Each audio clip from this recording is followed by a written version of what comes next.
Unacademy लाया है full length mock test for CSIR UCNET जो कि स्टार्ट है आपका 2 अक्टूबर 2021 से। ये है अनअकैडमी के प्लस प्लेटफॉर्म पे, जहाँ पे आपको मिलता है full length mock test for the subjects like life science, physical science, mathematical science, chemical science etcetera. आपको पता है कि जब आप सारा कुछ थ्योरी वाला पोर्शन पढ़ लेते हैं तब आप ढूंढते हैं कि आपको कुछ मिल जाए जिससे आप जो है प्रैक्टिस कर पाएँ जो भी MCQs हैं उस पर। तो इसीलिए ये जो कोर्स है आपके लिए बहुत अच्छा कोर्स है, जहाँ पे आपको फुल लेंथ के मॉक टेस्ट मिलेंगे। और ये किसी भी स्ट्रीम के लिए है, life science, physical science, mathematical science या केमिकल साइंसेस। तो आप अगर इंटरेस्टेड हैं, अगर आप सोच रहे हैं कि आपका थ्योरी वाला पोर्शन तैयार है और आपको कहीं से मिल जाए जो वहाँ पे आप मॉक टेस्ट कर सकें, तो अनअकैडमी आपके लिए एक बहुत अच्छा प्लेटफॉर्म है। आप आज ही इसके लिए एनरोल कर सकते हैं, इसका डिस्क्रिप्शन में आपको लिंक मिल जाएगा। ओके, एडिशनली अगर आप इस फुल लेंथ मॉक टेस्ट के लिए जाते हैं, जो भी आपका प्राइसिंग होता है, आप हमारे चैनल का रेफरल कोड botany10 यूज़ करिए और आपको मिलेगा 10% का डिस्काउंट।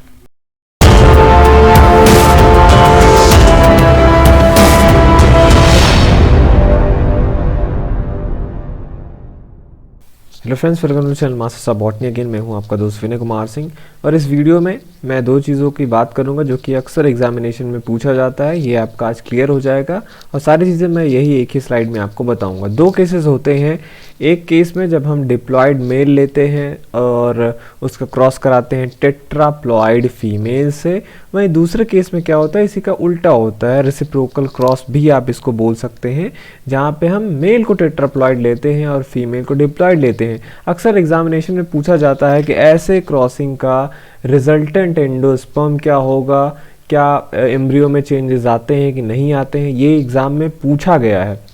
तो केस 1 में हम देखते हैं, सबसे पहले जब हम डिप्लॉयड मेल लेते हैं, आपको पता है वहाँ पे डिप्लॉयड मेल जो होगा मियोसिस होगा, तो रिजल्टली उसमें स्पर्म जो बनते हैं जैसे नॉर्मल कंडीशंस में होता है हैप्लॉयड बनेगा। वहीं अगर हम टेट्राप्लॉयड फीमेल की बात करते हैं तो टेट्राप्लॉयडी, अगर प्लॉयडी क्या है 4 टाइम है, तो उसका रिडक्शन होके जो एग बनेगा वो क्या होगा 2n होगा। और अगर सेकेंडरी न्यूक्लियस की बात करें तो आपको पता है जैसे एंडोस्पर्म का आप डेवलपमेंट देखते हैं, तो अगर फीमेल डिप्लॉयड होता है तो एंडोस्पर्म में डिप्लॉयड होता है। तो वैसे जो प्लॉयडी आपकी टेट्राप्लॉयड फीमेल की रहेगी वही प्लॉयडी आपका सेकेंडरी न्यूक्लियस का होता है, ये आप याद रखिएगा, ठीक है। तो यहाँ पे से डिप्लॉयड मेल था, स्पर्म हैप्लॉयड बनेगा, नॉर्मल प्रोसेस है, टेट्राप्लॉयड फीमेल है तो इसका जो सेकेंडरी न्यूक्लियस होगा वो टेट्राप्लॉयड ही होगा उसमें, और एक उसका डिप्लॉयड होगा। अब जब इन दोनों का आप क्रॉस कराएंगे तो आपको पता है कि डबल फर्टिलाइजेशन होता है इसमें, तो स्पर्म जो है एक सेकेंडरी न्यूक्लियस से जाके फ्यूज करेगा और एक एग से जाके फ्यूज करेगा। रिजल्टेंट जो आपका एंडोस्पर्म बनता है, ऐसा एंडोस्पर्म जहाँ पे क्या हो, पेरेंट डिप्लॉयड हो और अरे मेल जो आपका पेरेंट है ये डिप्लॉयड है और फीमेल क्या होगा टेट्राप्लॉयड है, तो रिजल्टेंट जो आपका एंडोस्पर्म बनेगा वो क्या बनेगा, पेंटाप्लॉयड बनेगा। ऐसा क्यों हो रहा है, क्योंकि जो टेट्राप्लॉयडी है वो सेकेंडरी न्यूक्लियस में वही प्लॉयडी रहती है, और जब डिप्लॉयड मेल का हैप्लॉयड स्पर्म आके इसे फ्यूज करता है तो इसकी प्लॉयडी पेंटाप्लॉयडी इसमें हो जाता है। वहीं अगर एम्ब्रियो की बात करें, जो एम्ब्रियो बनता है क्योंकि ये टेट्राप्लॉयड है तो इसका आधा जो है एग में रहेगा, और ऐसे जब एग को फर्टिलाइज करेगा एक स्पर्म तो ऐसा एम्ब्रियो आपका क्या बनेगा, ट्रिप्लॉयड बनेगा। वहीं केस सेकंड में बात करते हैं तो हम इसे को उल्टा कर देते हैं। अब यहाँ पे मेल जो है डिप्लॉयड की जगह टेट्राप्लॉयड लिया गया है और फीमेल टेट्राप्लॉयड की जगह डिप्लॉयड ले लिया गया है। तो डिप्लॉयड फीमेल है तो जैसा नॉर्मल एंजियोस्पर्म होता है वैसा आपको यहाँ पे चीजें देखने को मिलेगी। सेकेंडरी न्यूक्लियस क्या है, डिप्लॉयड है और एक आपका हैप्लॉयड है। और यहाँ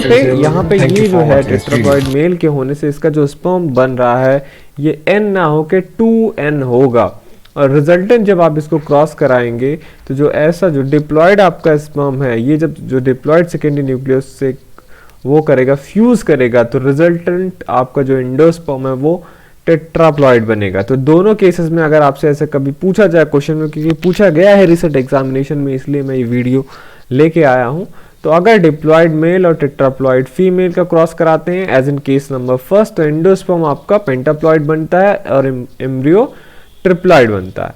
वहीं केस सेकंड में अगर हम इसको उल्टा कर देते हैं, टेट्राप्लॉयड मेल लेते हैं और डिप्लॉयड फीमेल लेते हैं, तो रिजल्टेंट जो आपका एंडोस्पर्म बनता है वो टेट्राप्लॉयड बनता है। ओके, और एम्ब्रियो यहाँ पे ट्रिप्लॉयड ही है। तो हमेशा ये क्वेश्चन आता है, कभी कभी पूछते, ये वाले केस का क्वेश्चन पूछा जा सकता है कि अगर ऐसा मेल है, ऐसा फीमेल है, तो एंडोस्पर्म को बताइए कितना प्लॉइडी रहेगी। या ऐसा पूछा जा सकता है कि टेट्राप्लॉइड मेल है और डिप्लॉइड फीमेल है, तो रिजल्टेंट एंडोस्पर्म की प्लॉइडी क्या होगी। ऐसा भी हो सकता है प्लॉइडी ना पूछ के वहाँ पे क्रोमोसोम नंबर भी दिया हो, आपसे क्रोमोसोम नंबर भी पूछ ले कि मान लो जो डिप्लॉइड फीमेल है उसको क्रोमोसोम नंबर 12 है, तो उस हिसाब से उसका एंडोस्पर्म में कितना क्रोमोसोम होगा, इस पे भी पूछ सकता है। इस पे भी क्वेश्चन पूछा जाता है कि जो एम्ब्रियो है, अगर हम दोनों को ऐसा मेल फीमेल ऐसा लेते हैं तो कौन सा स्ट्रक्चर है जो चेंज नहीं होता है, एग, एंडोस्पर्म, एम्ब्रियो। तो आप देख रहे हैं दोनों क्रॉसेस में, केस फर्स्ट और केस सेकेंड में एम्ब्रियो पे कोई असर नहीं पड़ा है। दैट मीन्स एम्ब्रियो की प्लॉइडी दोनों केस में चेंज नहीं होती है। वहीं अगर बात करें स्पर्म की, तो स्पर्म की प्लॉइडी चेंज है, सेकेंडरी न्यूक्लियस की दोनों में चेंज है, एग की दोनों में चेंज है और एंडोस्पर्म की चेंज है। केवल एम्ब्रियो ही ऐसा है जिसपे इस प्लॉइडी का कोई फर्क नहीं पड़ता, मतलब दोनों में आपका दोनों केसेस में सेम रहेगा। तो होप कि ये आगे वाले एग्जामिनेशन में आपके बहुत हेल्प करेगा, आपको ये अच्छे से समझ में भी आया होगा एक स्लाइड में जो मैंने चीज़ें बताई। ओके, तो देखते रहिए आप अपना channel masters of botany and thank you for watching this video.